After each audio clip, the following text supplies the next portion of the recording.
We are now in a state of war against a very dangerous enemy, Iran. Iran, which was the financer of numerous terrorist organizations. Shalom, I'm David Bagirov, originally from Azerbaijan. I was born and raised in there. I didn't know anything about Judaism. Ohr Somayach is in a different type of a war. They're trying to secure our spiritual survival. I think Ohr Somayach is absolutely necessary for the survival of Judaism in a world where everything is trying to tear us apart. Lo b'chayo v'lo b'koach kiyim beruchi. Ohr Somayach is on the front lines, battling assimilation, giving to Jewish students an understanding how magnificent his heritage is. This is such a critical time because now our eyes are open.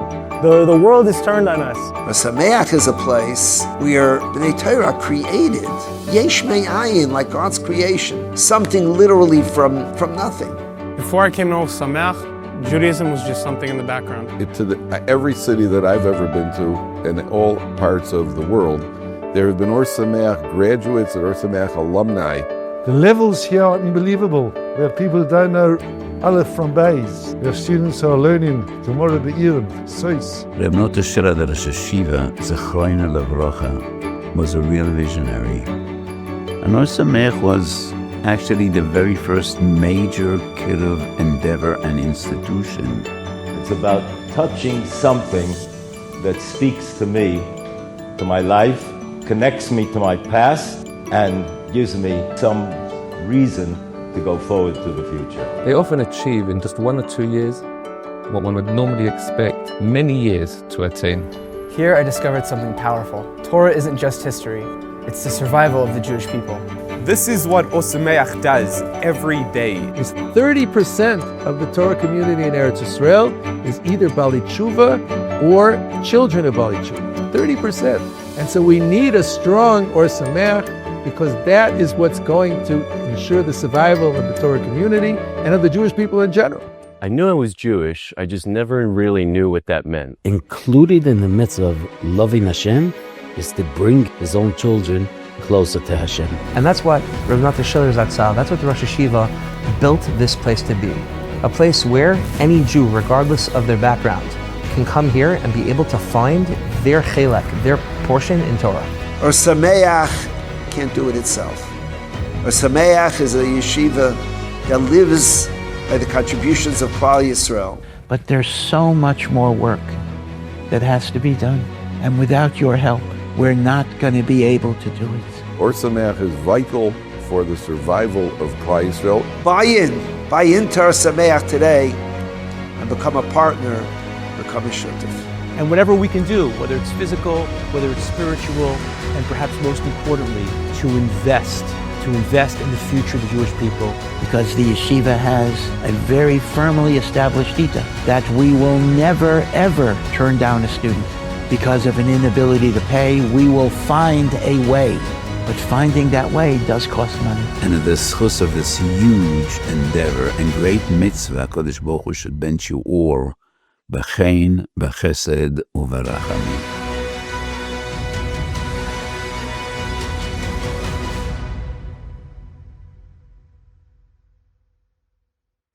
That Boaz gets up in the morning. Boaz goes to the gate of Bethlehem. The gate is the public square. Boaz assembles a minyan of 10 people. The Gemara in Kesuvos gives us 2 reasons why he assembled a minyan of 10 people. One was to publicize the halacha that female Moabite converts are permitted to marry into the Jewish people. And in order to publicize it, you need a congregation. And halachically, 10 people were considered to be a congregation. And the second reason is Boaz is planning to marry her. And to say Sheva Brachos, you need 10 people. Although, L'maisa, the chassan would count. You actually would only need 9 people, but that's why I said that both reasons have to be both true. It can't just be Birchas Sheva Brachos, because then he would only need 9 people. Ploni Almoni. Now his real name is Tov, and he is Boaz's uncle. He's called Ploni Almoni, which in modern Hebrew means John Doe, and we'll see that that may be what it means here too. Passes by, And remember that Boaz had already told Rus the night before that Ploni Almoni has priority in doing this mitzvah of symbolic yibam. But Boaz first brings up something about a field. And Boaz says, the field that Naomi has sold must be redeemed. So now let's explain a little background here. To understand what is going on, you need to remember a mitzvah in Parshas Bahar, towards the end of Sefer Vayikra, where the Torah says that if a person sells the field that is his ancestral field, the person, the seller, has the right to redeem his field by tendering to the buyer the purchase price. That is a right. The buyer must give it back to the seller. If the seller tenders the purchase price, this is called the right of Geula, the right of redemption. And the Torah further says that if the seller does not have the money to redeem the field, there is a mitzvah on the relatives of the seller to redeem the field in order to keep the field within the family structure.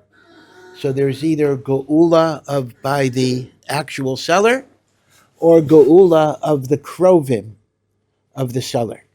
Now, the actual formula of how much you have to pay in order to redeem is a little bit complicated, and that's based on the idea that at the time when Yovel applied, the Jubilee year applied, every sale was a maximum of 49 years. Meaning even if I sold the field right after the last Jubilee, I would get it back for free 49 years later. And if I sold it year 30, I would get it back 20 years later. So the way the formula works, therefore, is the purchase price is prorated by the number of years until the next Yovel. So let's take a simple case where the field was purchased right after Yovel. So the buyer has the right to the field for 49 years. So you divide the total purchase price by 49, by 49. So it's as if the buyer is paying that amount per year. So if I redeem after 5 years, I can deduct from the purchase price 5 years that the buyer got by buying the field. Okay, which means the amount of redemption is going to go down every year as we approach Yovel. Okay, that's an adjustment based on Yovel, in which I only have to pay the buyer for the years that he didn't get. Okay. Now, apparently, Boaz is merames to this situation. Boaz is saying, Naomi sold a field. She is poor. She cannot redeem it. There's a mitzvah on the relatives to redeem the field, and therefore you have a mitzvah to do so. Now, Ploni Almoni, I'll come back to this because this does not answer all the questions yet. But that is the halacha that Boaz is referring to. Now, in truth, the narrative didn't say Naomi sold a field, but okay, Boaz is telling me she did it, so we can assume she did it. Ploni Almoni says on that, sure, I'm happy to redeem the field and keep it in the family. Then Boaz says, but there's another part attached. You can only redeem the field if you also agree to marry Rus, the Moabite. And if you don't agree to marry Rus, the Moabite, you cannot redeem the field. So all of a sudden, for reasons we'll discuss, Ploni Almoni has cold feet. Ploni Almoni says, if that's the condition, I cannot redeem the field lest I destroy my inheritance, something that we have to explain what that means. So as a result, Ploni Almoni turns down the transaction, and Boaz goes ahead and does everything. Now, there are at least 3 questions that you can raise about this field business. Question number 1 is, how does Naomi have any field? Meaning, her husband Elimelech presumably owns property. But when he dies, it goes to his children, and if his children are dead, it'll go to cousins. In fact, Boaz or Ploni Almoni might be the legal heirs of the field anyway. Meaning, what ownership? A wife does not inherit her husband's property. What ownership does Naomi have of any particular field that she sold it? That's question number one. So the answer to question number one is that there is one way that a woman can have a field. That is, she collected the field, so to speak, of Elimelech as payment for her kesuva that she was owed. But the thing is, she has to sell the field because she can't farm it. Meaning, you might say, well, why does Ruth have to go glean in Boaz's field? Naomi has her own field. But the answer is, keep in mind the chronology here. Naomi shows up during the harvest season. You can't plant then, meaning she has a field, but she can't get anything out of it. They're going to starve. So she has to sell the field. All right, so that's answer to question number one, that how could Naomi have a field? Answer, this is payment of her kesuva. Okay. Question number two, though, is that there actually is a halacha that when I sell you a field in Eretz Yisrael, an ancestral field, I got to give you at least 2 years of use before I can redeem it. You cannot redeem it in year 1 or year 2. You can only redeem it in year 3. Now, Naomi obviously sold the field after she came back to Eretz Yisrael, and that's only been a very short time, a matter of days. So how could there even be a right of redemption if whoever the buyer is hasn't had the field for 2 years? That's question number two. And question number three is, who gives Boaz or Naomi the right to put the condition? Or what does Boaz say? Boaz says, oh, you have the right to redeem the field, but you can only redeem the field if you marry Russ. Who says? Why can't Ploni Almoni say, no, I'll redeem the field and I don't want to marry Ruth? Meaning, where is the power to impose some condition on this right of redemption? After all, Naomi doesn't own the field anymore. Naomi has already sold the field. Once she sells the field, either the seller redeems or a relative redeems, but the seller cannot put a condition on the relative. So what type of linkage can be imposed here? So the second and the third question are actually answered by Rashi. He doesn't ask the question, but he answers the question in a very, very unusual way. Rashi bends the language of the pasuk.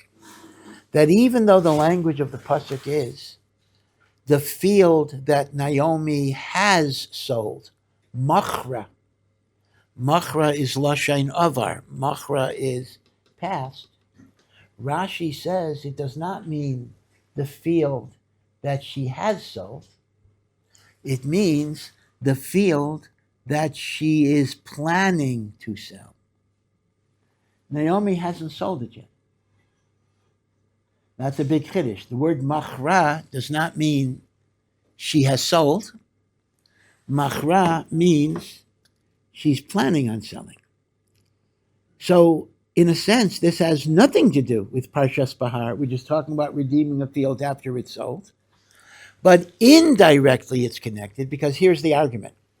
The same svara that says that when I sell a field and I can't redeem it, my relative has the right of redemption to keep the field in the family.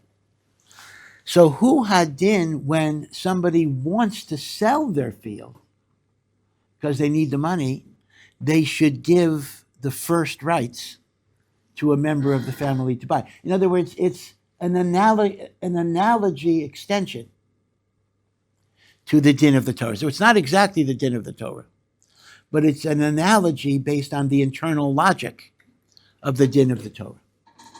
And that is why the 2 years is not going to be relevant here, because we're not dealing with a sale that is being undone. We're dealing with a sale that is happening right now that hasn't happened yet. And that's why Naomi is in control of the transaction.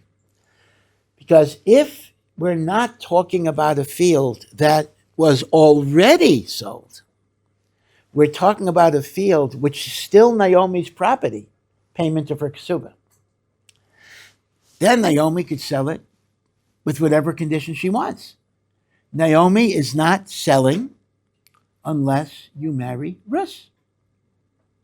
So you see how Rashi answers the question. In other words, the question was, who gives Boaz or Naomi the right to impose this condition on the right of redemption? Answer, Naomi hasn't sold the field yet, so she can impose whatever condition she wants. Okay. Now, once that condition is imposed, so once again, Ploni Almoni says, can't do it, lest I destroy my inheritance.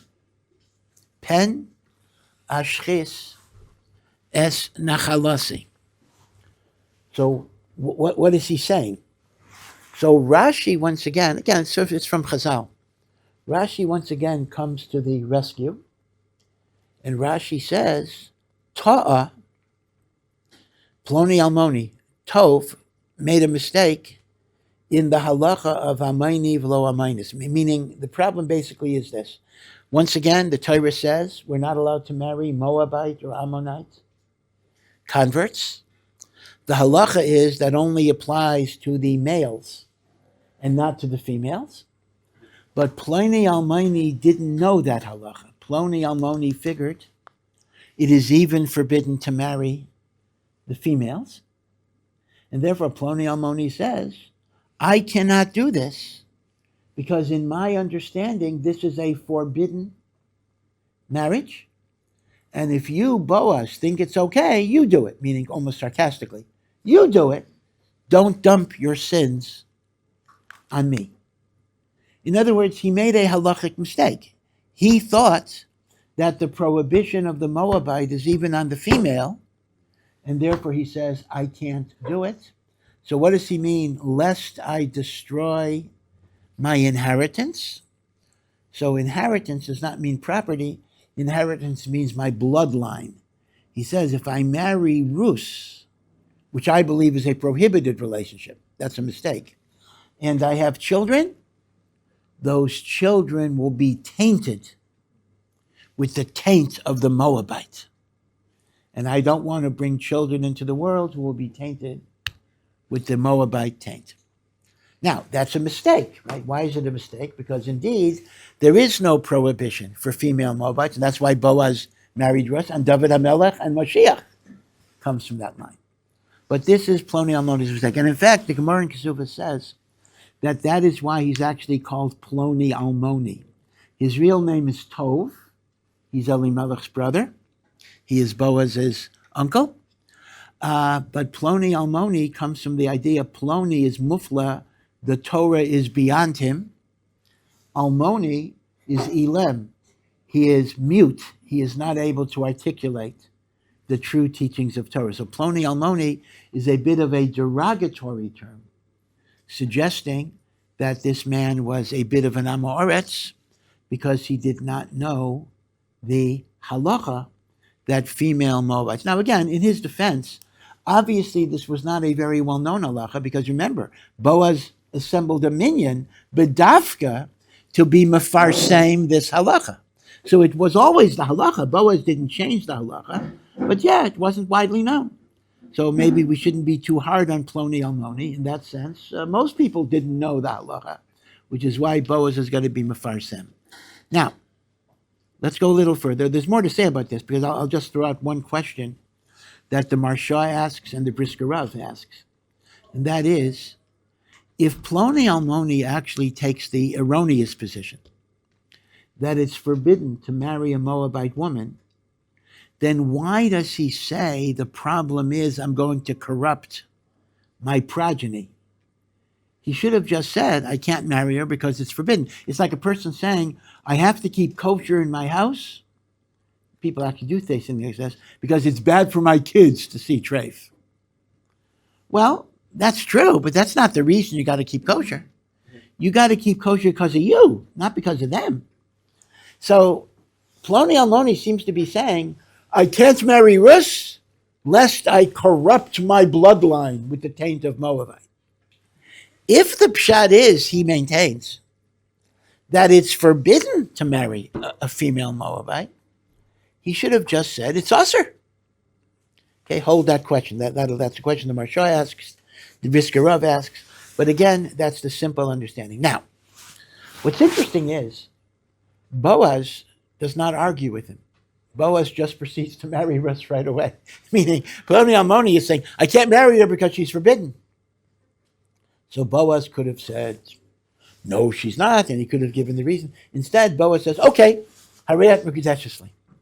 So the Pischei Tshuva in Yeridea says the following idea, that if you want to do a mitzvah, and for whatever reason somebody else has priority in doing that mitzvah, but they think they're not supposed to do it, you don't have to correct them. You can take advantage of their ignorance to do the mitzvah, because that's exactly what Boaz is doing. Boaz is taking advantage of Ploni Almoni's mistake. So instead of correcting him, Boaz says, okay, I'll do it.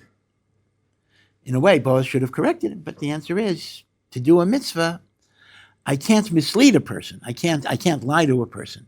But in order to enable me to do a mitzvah, I don't have to proactively correct the mistake that they're under. That's the raya from here. Okay. But before Boaz does this, Boaz engages in a ceremony, a shoe ceremony. It says, very ambiguous in terms of pronouns, he removed his shoe and gave it to his friend. And Shmuel Hanavi, who wrote the book of Rus, records, and this was the custom amongst the Jewish people, that in all transactions, a shoe was removed and exchanged. Apparently by Shmuel's time, they already weren't doing that. That's a short time later, but Shmuel is referring to the ancient custom in Israel. Now, here is an issue that many, many people make a big mistake in, just in basic interpretation. Since, obviously, the marriage of Rus is at least described as a non-halachic yibum, to perpetuate the memory of Machlain, it's not a mandatory yibum, because they're not brothers, but it's a spiritual yibum. So, as soon as you see removal of the shoe, you think chalitza. Because what does the Torah say with Yibam, right? A man dies without children. There's a mitzvah on his brother to marry the widow. And if the brother doesn't want, so there's a ceremony. The woman removes his shoe and she spits in front of him. And she says, so shall be done to the man who does not want to rebuild his brother's home. So you might be tempted to say, Ploni Almoni has offered the chance to do non-halachic yibum for Rus. He refuses, so the removal of the shoe might correspond to a chalitza ceremony. And you can do a survey. I bet if you ask most people will just say, yeah, this is chalitza. So I want to tell you, it is not chalitza. There are a number of reasons why this has nothing to do with chalitza. Reason number one, whoever removed the shoe, it was a he removing the shoe and giving it to another he. I'll discuss in machlokas who are the he's here. But chalitza requires that the woman remove the shoe.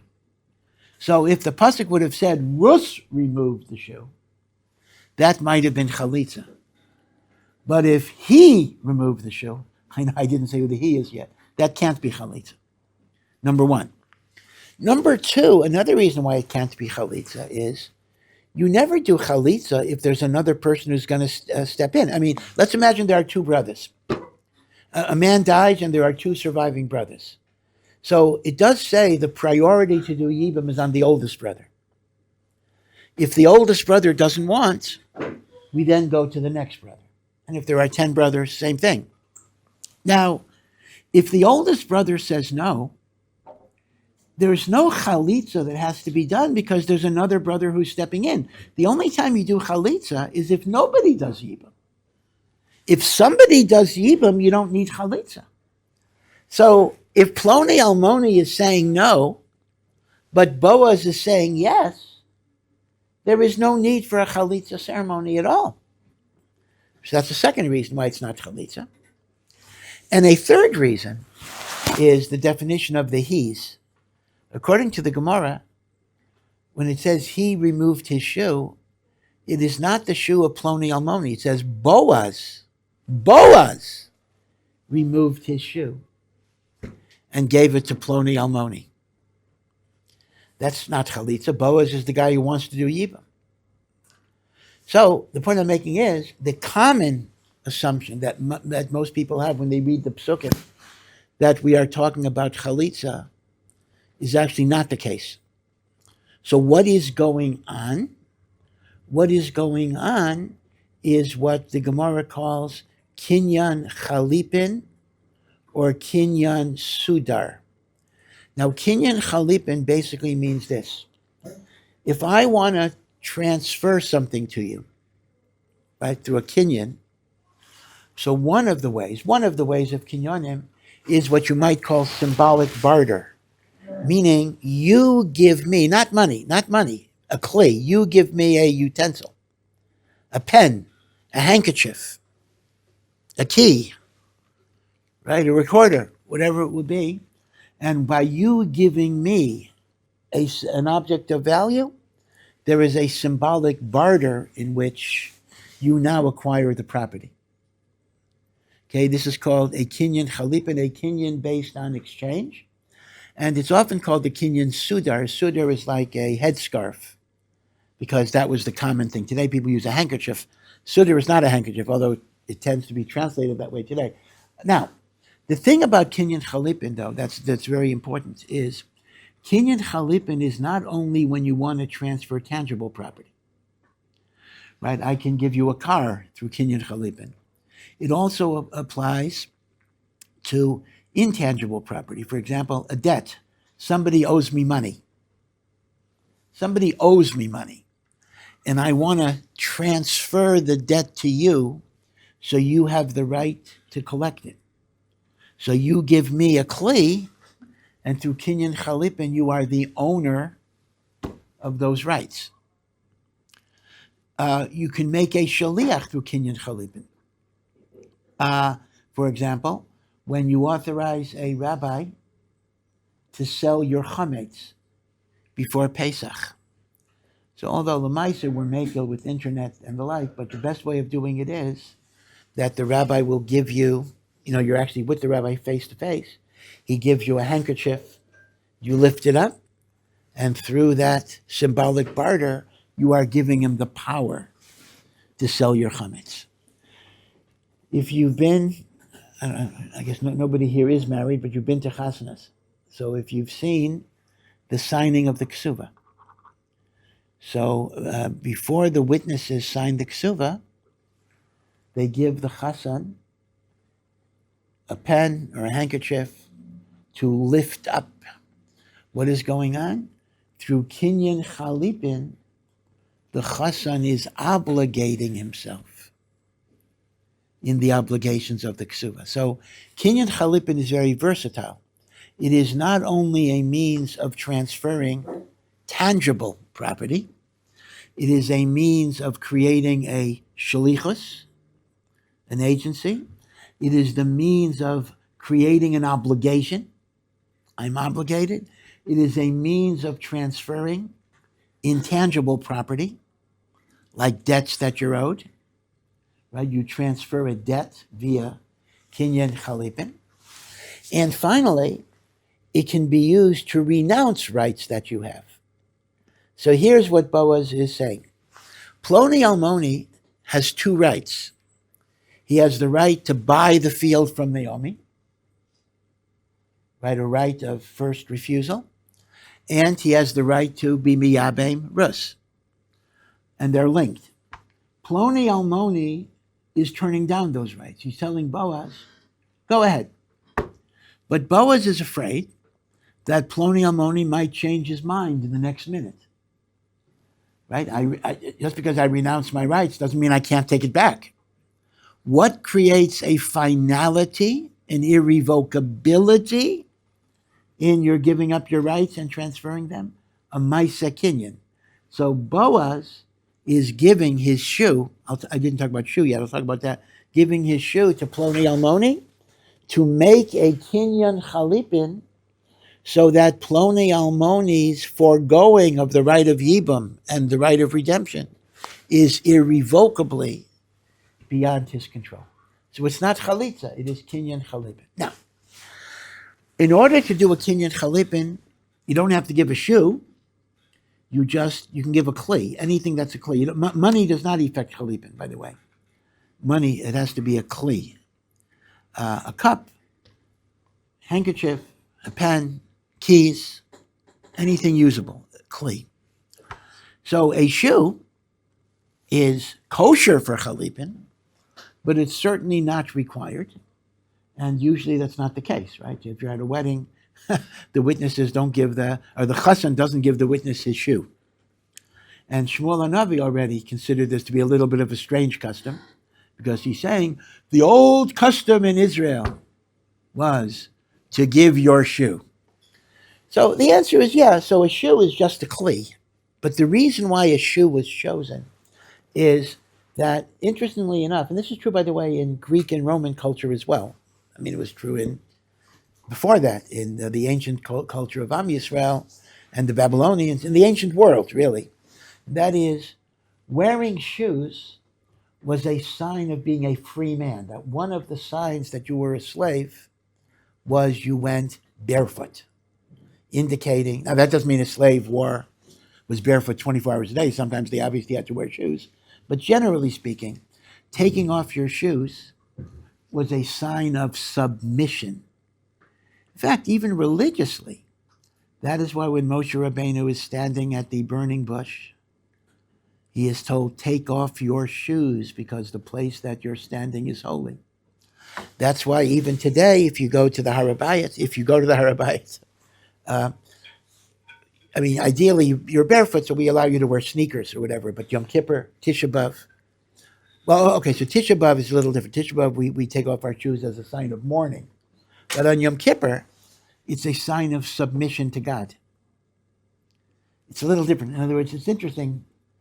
The rituals of Yom Kippur that overlap with Tisha B'Av, fasting, not wearing shoes, but they're really totally different dynamic. The dynamic of Yom Kippur is not at all the same reason as the idea of Tisha B'Av. On Yom Kippur, we fast as a penance and an atonement.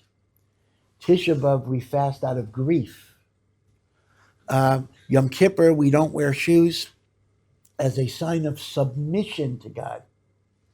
On Tisha B'Av, as a sign of grief, right? So there are different meanings, even in the same ritual. But the point was that in the ancient world, going shoeless was a sign of slavery because it kind of indicated limited mobility. You can't go where you want. You're not in control of yourself. So as a result, the minhag was, when I was asking you to transfer something to me, so the way I did it was by basically saying, I'm in your service. I took off my shoe, I gave it to you as if to say, in exchange for what you're giving me, I put myself symbolically at your service. So again, halachically, there was nothing significant in the shoe. The shoe is a kli, like all other kalim, but the minhag was they were mishtamesh with the shoe.